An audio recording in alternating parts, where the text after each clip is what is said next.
O caso de hoje é um dos mais infames e conturbados da história dos crimes nos Estados Unidos. A história de Betty Lou Beets é intrigante e as circunstâncias sombrias que a envolvem a transformaram em um dos casos mais notórios de homicídio. Com uma vida repleta de tragédias e relacionamentos tumultuados, Betty se tornou o centro da atenção da mídia e do público, deixando uma marca permanente no universo dos crimes passionais. Mas quer conhecer a história inteira? Então já clica no like, considere entrar também para o nosso clube de membros. Como vocês já sabem, sai sempre o vídeo com antecedência para os membros e também tem alguns conteúdos exclusivos. Me marque também lá no @ouinsólito no Instagram. Fechado? É isso, recados dados. Vamos aos fatos.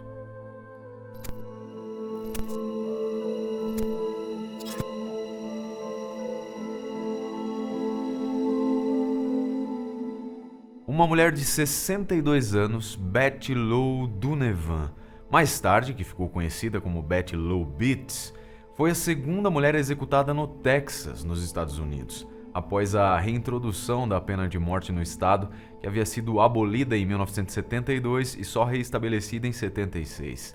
Isso ocorreu em 24 de fevereiro de 2000. Betty Lou Beets é o que costumeiramente chamamos de viúva negra assassina. O termo tem sido empregado normalmente para quem mata o marido, ou vários maridos. A história dessa mulher começa na sua infância bastante problemática, por assim dizer. Ela nasceu na Carolina do Norte em 12 de março de 1937, mas ainda criança mudou-se com sua família para Hampton, na Virgínia, e lá seu pai trabalhou como mecânico. Sua infância trágica começa aos 3 anos de idade, quando ela adquiriu sarampo e perdeu parte da audição. Quando ela tinha 5 anos, ela teria sido abusada sexualmente por seu pai e pessoas próximas a ela. Aos 12 anos, ela ficou encarregada de tomar conta de seus outros irmãos mais novos, quando sua mãe foi internada. E já aos 15 anos, ela se casou com seu primeiro marido, cujo nome era Robert Franklin Branson. No ano seguinte ao casamento, o casal teve uma filha, mas algo aconteceu. E mais tarde foi relatado pela própria Betty que Robert tinha uma conduta abusiva. Muitas discussões sobrevieram e ela chegou até mesmo a tentar contra a própria vida em 1953, apenas um ano depois do casamento. Apesar desse relato, entretanto, o casamento seguiu em frente e eles ainda tiveram outros 4 filhos, e assim permaneceram até 1969, quando Robert abandonou Betty, aparentemente destruindo a vida da mulher emocional e financeiramente. E ela logo se veria vencida, entregue a bebidas e ainda só podia contar com o dinheiro que recebia da assistência social, pois Robert não ajudou em absolutamente nada. Mas a solidão a consumia e a falta de dinheiro também. E foi assim que, apenas um ano depois, em 1970, a Betty se casou novamente, dessa vez com um homem chamado Billy York Lane. Infelizmente, esse casamento também estava fadado ao insucesso. Billy, assim como o anterior marido de Betty, era abusivo. Aparentemente, Shirley, a filha de Betty, sabia dos abusos que a mãe sofria. Betty chegou inclusive a pedir para a filha, que caso ela ouvisse um dia a mãe gritando, era para que ela pegasse uma arma que a mulher guardava em uma gaveta ali na casa e atirasse em Billy. E não é que esse dia chegou? A Betty gritou, a Shirley ouviu e foi imediatamente buscar a arma e depois partiu para cima do padrasto. Mas ela foi impedida por seu irmão, que tirou a arma de suas mãos. Pelo menos daquela vez. Nada de mais grave aconteceu. Só que nós sabemos que casos de abuso, violência doméstica não terminam do nada, não é? E quando o casal não se separa, fatalmente algo muito ruim tende a acontecer. E as discussões entre Betty e Billy não pararam. Durante uma dessas discussões, Billy quebrou o nariz de Betty e a ameaçou de morte. E foi aí que ela não aguentou mais e deu um tiro no abdômen do homem. O Billy sobreviveu e a Betty foi acusada por tentativa de homicídio, mas as acusações contra ela foram retiradas quando o marido, agora ex-marido, confessou que tinha agredido a ex-esposa e a ameaçado de morte. O que ela fez foi apenas se defender. Curiosamente, o julgamento reacendeu o relacionamento deles, pois os dois voltaram depois, em 1972. Mas durou um mês só. O casal se divorciou definitivamente ainda em 1972. Pois é, abduzidos. Mais uma vez, Betty se viu sozinha, mas, adivinhe, não por muito tempo. No ano seguinte, ela já tinha 36 anos quando conheceu e começou a namorar Ronnie Trelcode. Bem, aí ela já conhecia, alguma coisa sobre homens, ou não. Se Ronnie também era abusivo, não podemos ter certeza disso. Segundo a mulher, a Betty, sim, o cara a maltratava também. Certeza mesmo é que o casamento não durou muito também, e somente um ano depois, Betty tentou atropelar seu terceiro marido com seu carro, e eles acabaram se separando em 1979. Foi um ano difícil para Betty. A má fase a levou a beber novamente e a cometer atos não muito recomendáveis, se é que me entendem. Tanto assim que chegou a ser presa por fazer topless onde trabalhava e cumpriu 30 dias na prisão por atentado ao pudor. No final do ano, ela partiria para o seu próximo casamento. O quarto marido de Betty se chamava Doyle Wayne Barker. Eles se casaram no final de 79, mas algo deu errado e os problemas logo começaram. Doyle era alcoólatra e tinha por hábito espancar a Betty. As brigas eram constantes e os vizinhos da Betty costumavam ouvir vozes alteradas vindas lá da residência do casal. Até mesmo a Shirley, a filha de Betty, chegou a relatar que tinha cansado de ver a mãe com o olho roxo e também com o braço quebrado. Quando Shirley questionou a mãe sobre a razão dela não se separar de Doyle, Betty teria garantido para a filha que aquela situação realmente não podia mais se sustentar e que ela daria um jeito de resolver tudo aquilo. Foi assim que, apenas 2 anos após o casamento, em 1981, Doyle simplesmente foi embora. Bem, pelo menos foi isso que a Betty disse. Ela contou para amigos e vizinhos que o casal teve uma briga definitiva e Doyle saiu correndo, tendo sido expulso de casa por ela, deixando até o seu caminhão para trás. A maioria acreditou na história e assim o sumiço de Doyle ficou para trás. Bom, vocês estão lembrados lá do começo do vídeo que eu falei que o caso era bem tumultuado e ele é robusto no sentido aí da complexidade jurídica, né? Principalmente por causa dessa questão aí de violência doméstica. Como vimos, esses 3 primeiros maridos aí não eram flores que se cheirassem, não é? Mas vamos continuar a ver o que dá. Um ano depois, em 82, curioso é que Betty, ao ficar livre de cada marido, ela engatava em outro casamento, sempre um ano depois. Uma espécie de vício, talvez. O fato é que Betty se casou novamente. O 5º marido da mulher se chamava Jimmy Don Beats, bombeiro aposentado. E aí a saga de casamentos problemáticos de Betty finalmente chegaria ao fim. Segundo Shirley, o Jimmy era um cara ótimo, gentil, educado e solícito, que cuidava muito bem de Betty. E assim o casal viveria feliz para sempre, não é? Só que não. E aí a gente fica pensando, né? Será que somente os maridos eram um problema? Claro que esses tranqueiras aí que passaram pela vida dela, se é que maltratavam ela, espancavam ela, realmente eram, enfim. Mas quanto a esse último aí, né? Vejamos. Não se conhece o motivo, mas o fato é que no dia 6 de agosto de 83, a Betty pediu ao seu filho Robert Branson, que morava ainda junto com ela, que saísse de casa, pois ela pretendia dar cabo da vida de seu 5º marido. De fato, quando o filho voltou para casa, ele encontrou Jimmy morto, crivado de balas, estendido ali no chão da sala. A Betty pediu ajuda para o filho para poder desaparecer com o corpo do marido.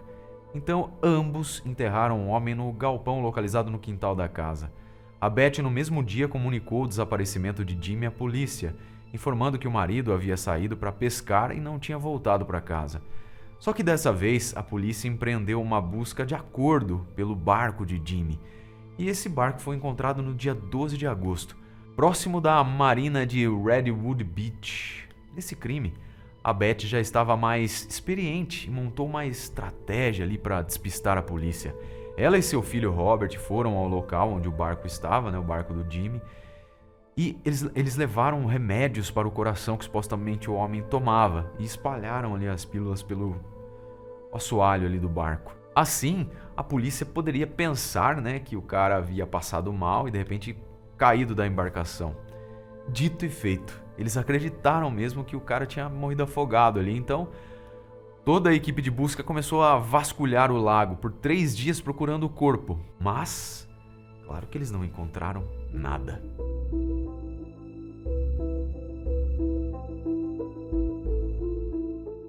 Apenas 2 anos depois, em 85, o xerife do condado de Henderson recebeu informações que levaram a evidências suficientes para prender Beth pela morte de Jimmy, e um mandado de busca então foi emitido. Um informante cuja identidade só foi revelada após a conclusão das investigações teria relatado à polícia que a Beth tinha preparado um golpe. Ela pretendia receber um seguro de vida no valor de aproximadamente $110 mil, aquele clássico, né? O que justificaria dar cabo do marido. Algum tempo depois, no entanto, da morte de Jimmy, a casa de Beth pegou fogo e ela efetivamente recebeu uma boa grana de indenização. Curioso é que nada disso tinha chamado a atenção da polícia até o relato do tal informante anônimo. Ao vasculharem a casa e arredores, a polícia finalmente encontrou os restos mortais de Jimmy Don Beat, o 5º marido de Beth, em um poço coberto por lama. Também foram encontrados enterrados em uma garagem os restos mortais de Doyle Wayne Barker, como vocês se lembram, o 4º marido da mulher. Ambos os corpos foram alvejados com uma pistola. Mas o que de fato aconteceu com Doyle Wayne Barker, o 4º marido de Beth? Essa é a pergunta que vocês devem estar se fazendo, não é? Bem, durante a noite, enquanto Doyle dormia, a Beth pegou sua arma, que sempre ficava na gaveta, e deu um tiro na testa do marido. Em seguida, ao constatar a morte dele, ela pediu ajuda para Shirley, a filha, para assumir com o corpo. As duas então enterraram o corpo de Doyle em uma cova rasa num galpão no quintal da casa de Beth. Esses filhos aí eu vou te contar, hein? Ao serem interrogados, os 2 filhos de Beth foram contra a mãe, mas admitiram que ajudaram a mulher sim na ocultação dos corpos. Eles alegaram que só fizeram aquilo porque foram forçados por ela. Shirley admitiu que bebia por conta dos acontecimentos com sua mãe e chegou a admitir para outra irmã sua que tinha ajudado a mãe, né, a Beth, a ocultar o cadáver do padrasto delas. Ela, logicamente, estava se referindo ao Doyle, né? O caso é bem tenso, né, como vocês viram, e levemente confuso. Precisava de mais detalhes, né, para saber tudo o que acontecia ali na convivência, na intimidade do lar, para saber o que levou essa mulher a matar todos os caras, se bem que o outro lá não morreu, né, enfim. Bizarro, né? 5 maridos, 3 agressões devido à violência doméstica e 2 assassinatos. Vamos ver como é que continua.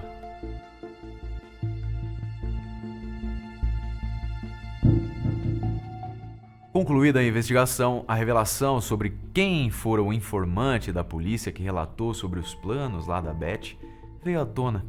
Adivinhe, foi a própria filha dela, a irmã de Shirley.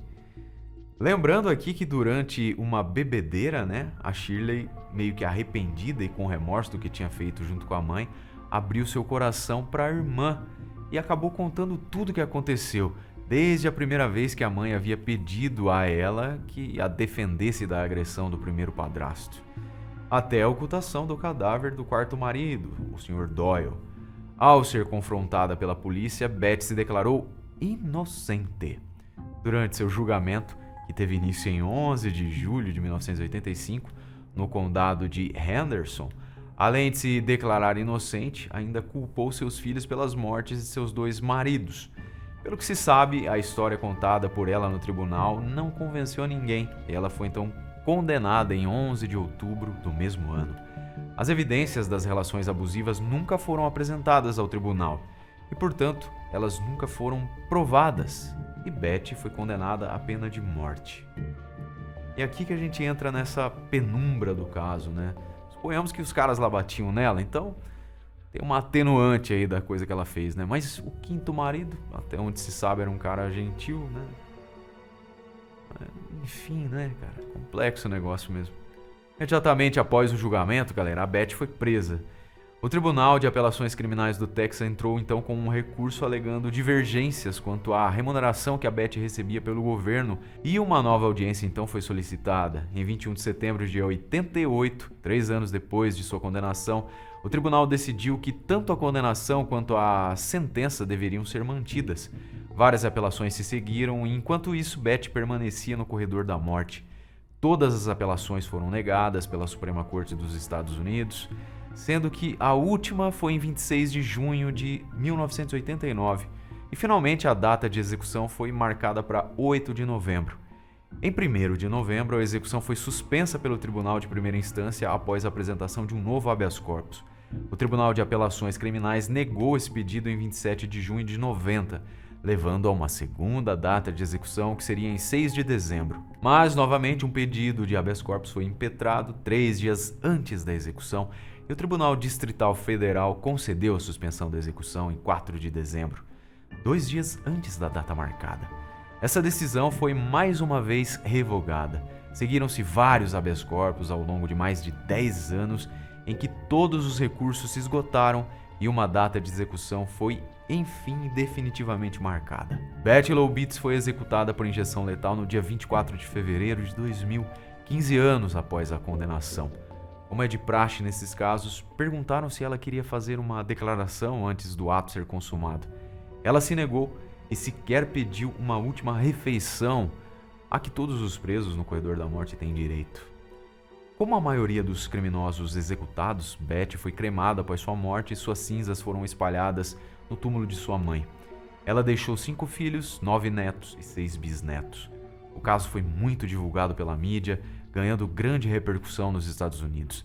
Beth também tinha muitos apoiadores e durante seu julgamento, muitos fãs foram para a frente do tribunal levantando cartazes a favor da inocência dela. Muitos foram entrevistados e disseram que Beth foi uma vítima de homens abusivos. Ela tinha, segundo essas pessoas, síndrome da mulher espancada. E de fato, a Beth parece mesmo ter sofrido muito na infância, tanto quanto durante sua vida adulta. Mas ela também foi vítima de suas más escolhas. Tirando seu último marido, que parece não ter sido abusivo com ela, todos os outros colaboraram para o desvio do seu comportamento, que descambou para 2 assassinatos. Por isso, deixo aqui, queridos abduzidos, uma reflexão. A condenação por pena de morte para Beth Loubetz teria sido justa? Esse caso, recontado por Shirley, a filha de Beth, faz parte de um episódio da série de TV chamada Evil Lives Here, ou O Diabo Mora Aqui, que foi exibida em 13 de setembro de 2020. Esse programa é composto por vários episódios documentais e faz parte do projeto da Investigation Discovery, que estreou no dia 17 de janeiro de 2016. O formato do programa é de 1 hora e aborda crimes reais, onde um membro da família do assassino é entrevistado com destaque. E agora, não? Esse último marido aí, o que será que o cara fez pra Beth, né? A ponto dela decidir tirar a vida do cara, assim, aparentemente sem mais nem menos. E envolver o filho também nisso, né? Tem sempre a versão de um, a de outro, e a verdadeira, como alguns dizem por aí, não é? Se quiser usar o espaço dos comentários para deixar sua opinião aí, fica à vontade, beleza? Obrigado por sua companhia, até o próximo episódio.